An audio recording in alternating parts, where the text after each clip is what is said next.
అందరికీ నమస్కారం అండి. డ్రైవర్ కారు ఆపు, కలెక్టర్ గిరి చెప్పాడు. ఒక్క కుదుపుతో కారు ఆగింది. గిరి ఎదురుగా ఉన్న చెట్టుకేసి చూస్తున్నాడు. న్యాయం కావాలి, జీవన భృతి కావాలి, నలుగురు పిల్లల తల్లికి భద్రత కావాలి. ఇలా రకరకాల ప్లే కార్డ్స్ కనిపించాయి. వాటి మధ్యలో ఓ పిచ్చి తల్లి, చింపిరి జుట్టు, మాసిన చీర, పీక్కుపోయిన బుగ్గలు, గుంటలు పడ్డ కళ్ళు. పేదరికానికి రూపం వచ్చి ఆ చెట్టు కింద కూర్చున్నట్లుంది. సార్, ఎవరో పిచ్చిది, మీకు అపాయింట్మెంట్ ఉంది, పోదాం పదండి. పిఏ సింహం గుర్తు చేశాడు. నో, ఆమెని నా దగ్గరికి పిలవండి, మాట్లాడదాం. ఆర్డరు జారీ చేశాడు గిరి. ఆ మేరకు సింహం దిగి వెళ్ళి ఆమెతో ఏదో మాట్లాడాడు. ఆమె తల ఊపింది అడ్డంగా. సార్, ఆమె రాదుట సార్. ఆమె డిమాండ్లు నెరవేరేదాకా ఆ చెట్టు కింద నుంచి కదలదుట, సింహం చెప్పాడు గిరికి. ఐసి, ఏంటిట ఆమె డిమాండ్లు? ఎంక్వైరీ చేశాడు. ఆమె కొడుకుల నుంచి జీవన భృతి కావాలిట. ఆమెకు 4 కొడుకులున్నారట. కానీ ఆమెకు తినడానికి తిండి లేదుట. కనీసం ఒక్కొక్కరు 200 రూపాయలు ఇవ్వాలని ఆమె డిమాండ్ చేస్తున్నది సార్, సింహం వివరించాడు. సో అది ఒక కుటుంబ సమస్య అన్నమాట. ఓకే, లెట్స్ గో, చెప్పాడు గిరి. కారు దుమ్ము లేపుకుంటూ వెళ్ళిపోయింది. సీట్లో కూర్చొని కాగితాల మీద సంతకం పెడుతున్నాడన్న మాటే కానీ అతని మనోఫలకంలో ఆ పిచ్చి తల్లి రూపం కదలాడుతున్నది. సార్, మీకు ఉత్తరం, పిఏ తెచ్చిచ్చాడు. గిరి ఆత్రంగా అందుకున్నాడు. ఇంటి నుంచి గబగబా చింపి చదవడం మొదలెట్టాడు. బాబు గిరి, నీ తల్లి ఆశీర్వదించి వ్రాయినది. చాలా పెద్దవాడివైపోయావు బాబు. నీ జీవితాశయం నెరవేరింది. ఒక జిల్లాకు కలెక్టర్ అయ్యావు. మన ఊళ్ళో అందరూ నీ గురించి గొప్పగా చెప్పుకుంటున్నారు. కానీ మాకే దిగులుగా ఉంటున్నది. మీ నాన్నగారికే పరాకు జాస్తి అయ్యింది. టీవీలో ఏ కుర్రాడు కనిపించినా మన గిరిలాగున్నాడు కదూ అంటారు. రోజు ఊరికొచ్చే పేపర్లన్నీ కొనుక్కొస్తున్నారు. ఎక్కడైనా నీ గురించి న్యూస్ పడిందేమోనని చూస్తున్నారు. న్యూస్ కనిపించగానే దాన్ని కట్ చేసి భద్రం చేస్తున్నారు. మాకున్న ఏకైక నలుసు, ఇంతంత దూరాలు పోతావని తెలిస్తే ఇంత పెద్ద చదువులు చెప్పించేదాన్ని కాదు. నీ ఆరోగ్యం జాగ్రత్త.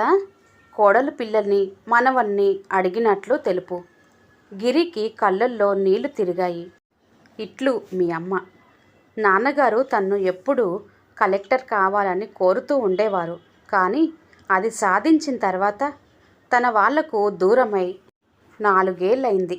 కన్న ఊరు, కన్న తల్లి, మమకారాలకు దూరమై ఎంతో ఎత్తుకు ఎదిగాడు. నా ఇల్లు, నా వాళ్ళు అని ముక్కు మూసుకొని కూర్చుంటే ఈనాడు ఊరంతా తన గురించి గర్వంగా చెప్పుకునే అవకాశం ఉండేది కాదు. ట్రింగ్ ట్రింగ్ ట్రింగ్, ఫోన్ రింగ్ అయింది. విసుగ్గా రిసీవర్ అందుకున్నాడు. సార్, మీ ఇంటి నుండి ఫోన్ కనెక్షన్ ఇమ్మంటారా, పెండింగ్ పెట్టనా? ఆపరేటర్ క్యాజువల్గా అడుగుతున్నాడు. వీడో గొప్ప మెటీరియలిస్టు. జనరల్ ఇన్స్పెక్టర్ని, స్పెషల్ కేసులకు కూడా అప్లై చేస్తాడు.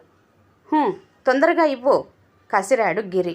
భార్యమణి హిమబిందు లైన్లోకి వచ్చింది. ఏమండి, బాబుకు బాగోలేదండి, మీరు అర్జెంటుగా రావాలి, కంగారుగా చెప్పింది. ఏమైంది? ఉదయం బాగానే ఉన్నాడు కదా, స్కూల్కు కూడా పోయాడుగా, ఆశ్చర్యంగా ఆందోళనగా అడిగాడు గిరి. కడుపు నొప్పితో లుంగలు చుట్టుకుపోతున్నాడు. స్కూల్ వాళ్ళు డాక్టర్ దగ్గర ట్రీట్మెంట్ పంపించారు. కానీ తగ్గలేదు. నేను కూడా నాకు తోచిన మందులిచ్చాను. నాకు భయంగా ఉంది, ఎంతో కంగారుగా చెబుతున్నది హిమబిందు. ఒట్టి పిరికి గొడ్డు, ప్రతి చిన్నదానికి కంగారు పడుతుంది. కడుపు నొప్పిదేముంది ఆఫ్టర్ ఆల్, విసుక్కున్నాడు గిరి. కానీ బాబు ముద్దు మొహం గుర్తుకొచ్చింది. వాడు గిలగిలా కొట్టుకోవడం ఊహించుకొని చెలించిపోయాడు. బిందు, డాక్టర్కి ఫోన్ చెయ్యి, నేను కూడా 1 గంటలో వస్తాను. నీకు సాయంగా మా పిఏను పంపిస్తాను ఈలోపు, ఫోన్ పెట్టేస్తూ చెప్పాడు. నిజానికి గిరికి వెంటనే వెళ్ళిపోవాలనుంది. కానీ ఓ అర్జెంటు మీటింగ్ కండక్ట్ చేయాలి. పెద్ద పెద్ద అధికారులు కాన్ఫరెన్స్ హాల్లో తన కోసం ఎదురు చూస్తున్నారు. ఇప్పటికే గంటకు పైగా కూర్చోపెట్టాడు. ఇప్పుడు పోస్ట్ పోన్ చేసినా క్యాన్సిల్ చేసినా బాగోదు. చందు చాలా బొద్దుగా ఉంటాడు. ముద్దులు మూట కట్టేట్లు మాట్లాడతాడు. చందమామ భువి నుండి దివికి దిగి వచ్చినట్లు ఉంటాడు. ఏకైక సంతానం కావడంతో చాలా ప్రేమగా చూసుకుంటాడు. డాక్టర్లు అప్పుడే ఇంకో సంతానంకు పోవద్దని సలహా ఇచ్చారు. హిమబిందు ఆరోగ్యం అంతగా బాగోలేకపోవడంతో. అందుకని చందు ఆడింది ఆట, పాడింది పాట. క్యాంపుకు పోయినా తిరిగి రాగానే వాడిని చూడంది, మాట్లాడంది ఉండలేడు. రాత్రిపూట ఉండి పోవలసిన పరిస్థితి వస్తే కనీసం ఫోన్లో అన్నా మాట్లాడతాడు. అన్యమనస్కంగా కాన్ఫరెన్సు ప్రారంభించి ఏదో 4 మాటలు చెప్పాడు. ప్రొసీడింగ్స్ నడుస్తున్నాయి కానీ అతని మనసులో లేదు. ఎప్పుడు లేచిపోదామా అని చూస్తున్నాడు. సార్, మీకు మెసేజ్. ప్యూన్ ఒక కాగితం అందించాడు. చందును హాస్పిటల్లో చేర్చాం. ఆపరేషన్ చెయ్యాలి. పిఏ. గిరికి మతిపోయింది. కళ్ళు తిరిగినంత పనైంది. అపాలజీ చెప్పి కాన్ఫరెన్స్లోంచి బయటపడ్డాడు. గిరి నేరుగా జనరల్ హాస్పిటల్ చేరుకున్నాడు.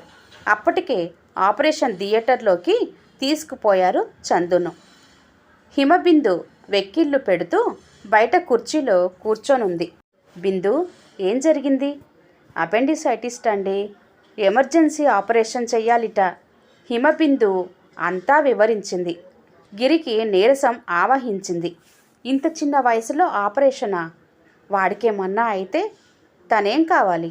బిందు ఏం కావాలి? ఓ గాడ్, ఏం శిక్ష విధించావయ్యా? సార్, కంగారు పడొద్దు. మైనర్ ఆపరేషనేనట. టౌన్లో ఉన్న బెస్ట్ సర్జన్లు అటెండ్ అవుతున్నారు. పిఏ వచ్చి ఓదార్చాడు. అంతేనంటావా? అసలు ఇంతదాకా రానికుండా ఉండాల్సిందయ్యా. కలెక్టర్ బాబుకే పరిస్థితి ఇలా వస్తే సామాన్య మానవుల బిడ్డలేం కావాలి? నాకంటే కెపాసిటీ ఉంది కాబట్టి అర్జెంట్ మెడికల్ ఎయిడ్ దొరికింది. అదే గ్రామంలో ఉన్న వారి గతి ఏంటి? డాక్టర్లు దొరకని వారి సంగతి ఏంటి? అసలు డాక్టర్లు ఇంతదాకా రాకుండా వైద్యం చెయ్యాలయ్యా, గిరి అన్నాడు కేవలం తండ్రిలాగా తన గురించి మర్చిపోయి. సార్, మీకు ట్రంక్ కాల్ మీ పేరెంట్స్ నుండి ఓ ప్యూన్ వచ్చి చెప్పాడు. గిరి కంగారుగా పరిగెత్తుకుంటూ వెళ్ళాడు. హలో, గిరిని మాట్లాడుతున్నా. ఎవరు మాట్లాడేది? నేనేరా, మీ అమ్మను. నాన్నకు ఒంట్లో బాగోలేదు. స్పృహ తప్పి పడిపోయారు. హాస్పిటల్లో చేర్పించాను. నాకు భయంగా ఉంది, ఆమె కంగారుగా చెప్పింది. ఏం కాదులే అమ్మా, బీపీ పెరిగి కళ్ళు తిరిగి ఉంటాయి. నువ్వేం కంగారు పడమాకు. డాక్టర్ ఉన్నారుగా, చూసుకుంటారులే తాఫీగా చెప్పాడు. ఏంటి, చందుకేమైంది? నాకు చాలా కంగారుగా ఉంది. బయలుదేరి వద్దామంటే మీ నాన్నకు ఇలా ఉంది. అవతలి నుండి తల్లి చాలా ఆదుర్దాగా అడుగుతున్నది. అవునమ్మా, కాస్తుంటే సీరియస్ అయ్యేది. దేవుడు దయవలన తొందరగా కనుక్కొని ఆపరేషన్ చేస్తున్నారు. నాన్నకేం కాదు, నువ్వేం కంగారు పడమాకు చెప్పాడు గిరి. రేపు ఫోన్ చెయ్యి, బాబుకి ఎలాగుందో. తగ్గిన తర్వాత మీ నాన్నగారిని చూడ్డానికి రా బాబును తీసుకొని. అమ్మా, నాకు యువతల చచ్చేటన్ని పనులు, క్షణం తీరిక లేదు, రాలేను. నువ్వే ఫోన్ చెయ్యి విసుగ్గా చెప్పాడు. సరేలేరా, మేమే వస్తాం చూడ్డానికి. ఉంటా, బాబు జాగ్రత్త, నీ ఆరోగ్యం జాగ్రత్త ప్రేమ కురిపిస్తూ చెప్పింది. ఏమైంది? గిరిని అడిగింది బిందు. ముసలి చాదస్తం. నాన్నకు ఎప్పుడూ ఏదో ఒకటి వస్తూ ఉంటుంది. అమ్మ కంగారు పడుతూ ఉంటుంది. ఎప్పుడూ రమ్మంటుంది. ఎలా కుదురుతుంది? విసుక్కున్నాడు. స్ట్రెచ్చర్లో బాబును బయటకు తీసుకొచ్చారు. నిద్రపోతున్నట్లున్నాడు. Don't worry sir, he is okay, పెద్ద డాక్టర్ చెప్పాడు గిరికి. అప్పటికి గిరికి ఉత్సాహం వచ్చింది. ఓ గంట తర్వాత ఆఫీస్కి పోయొస్తానని చెప్పి బయటకు వచ్చాడు గిరి. ఎదురుగా ఎవరినో స్ట్రెచ్చర్లో పడుకోబెట్టి లోపలికి తెస్తున్నారు. ఓ ముసలావిడ, ఆమెని వెన్నంటి ఓ స్త్రీల గుంపు. వాళ్ళ చేతుల్లో అట్టలు, ఆ అట్టల మీద స్లోగన్స్. కలెక్టర్ గారు వస్తున్నారు, తప్పుకోండి. ప్యూన్లు వాళ్ళని కసిరారు. మాకు న్యాయం కావాలి, కొన్ని కంఠాలు అరిచాయి. పిఏ, ఈమెని ఎక్కడో చూసినట్లుంది విసుగ్గా అన్నాడు గిరి. పొద్దున్న తమరు కారు ఆపి చూశారు. ఓ పిచ్చి తల్లి. హరే, ఆమెకేమైంది? ఒక అట్టముక్క పట్టుకున్న ఒక యువతిని అడిగాడు. సార్, మీరే న్యాయం చెప్పండి సార్. సీతమ్మకు 4 కొడుకులు. 4 ఒక్కొక్కళ్ళు 4,000 పైన సంపాదిస్తున్నారు.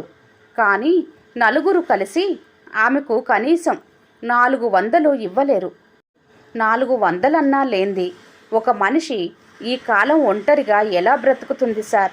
నేను మహిళా మండలి సెక్రటరీ సంధ్యని, చెప్పింది సంధ్య. ముందు ఆమెకేమైంది? ఎందుకు హాస్పిటల్కు తీసుకువస్తున్నారు? అయోమయంగా అడిగాడు. నిరసన వ్రతం సార్. ప్రొద్దుటి నుండి ఏమీ తీసుకోలేదు. తన కొడుకులు తన కోర్కెలు ఆమోదించేదాకా తను ఏమీ తీసుకోదుట. పెద్ద వయసు కదా, స్పృహ తప్పి పడిపోయింది, సంధ్య చెప్పింది. గిరి హాస్పిటల్ డాక్టర్ని పిలిచి ఆమెని జాగ్రత్తగా చూసుకోమని చెప్పాడు. మరునాడు కలెక్టర్ ఛాంబర్లోకి ప్రవేశపెట్టబడ్డారు 4 కొడుకులు. సాయంత్రానికి, ఏమోయ్, మీకు సిగ్గుగా లేదు? ఒకే ఊళ్ళో ఉంటూ కన్నతల్లిని పట్టించుకోకుండా ఇంట్లోంచి తరిమేసి పెళ్ళంతో కులకటానికి సిగ్గుగా లేదు? కేకలు వేశాడు గిరి. Sorry sir, మేమెప్పుడు తరిమెయ్యలేదు. మా వాళ్లతో పడక వేరే వెళ్ళిపోయింది, పెద్దవాడు ధైర్యం చేసి చెప్పాడు. అలా వరుసగా అందరూ తల్లిని దూషించారు. ఎవరితో అడ్జస్టు కాలేదని, అంతా ఆమెదే తప్పని. గిరికి తల తిరిగిపోయింది.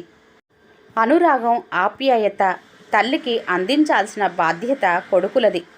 మన సమాజంలో వయోవృద్ధులు బీదవారైతే ఆర్థికంగా కూడా ఆధారపడతారు బిడ్డలపైన. జన్మనిచ్చినందుకు కనీసం ఆర్థికంగా ఆదుకోవడం మీ కనీస ధర్మమయ్యా. కోడళ్ళు వచ్చిన తర్వాత ఎలాగో అనురాగం, అభిమానం, ఆప్యాయత పంచలేదు. కనీసం తిండి అన్నా పెట్టి ఆదుకోండి. మీరంతా నెలకు తలా 300 ఆమెకు చెల్లించండి. గిరి హుకుం జారీ చేశాడు. అలాగే బాబూ, నా బిడ్డకు కూడా చెప్పు, కనీసం 6 నెలలకొక్కసారి వచ్చి నన్ను చూసి పొమ్మని. అపరిచితమైన గొంతు విని వెనక్కి చూసిన గిరికి తన పిచ్చి తల్లి కనిపించింది. కథ సమాప్తం అండి. కథ నచ్చితే లైక్ చేయండి, షేర్ చేయండి. అలాగే మరిన్ని మంచి కథల కోసం మా ఛానల్ని సబ్స్క్రైబ్ చేసుకోండి. మరొక మంచి కథతో మళ్ళీ కలుద్దాం. అంతవరకు సెలవు. నమస్తే.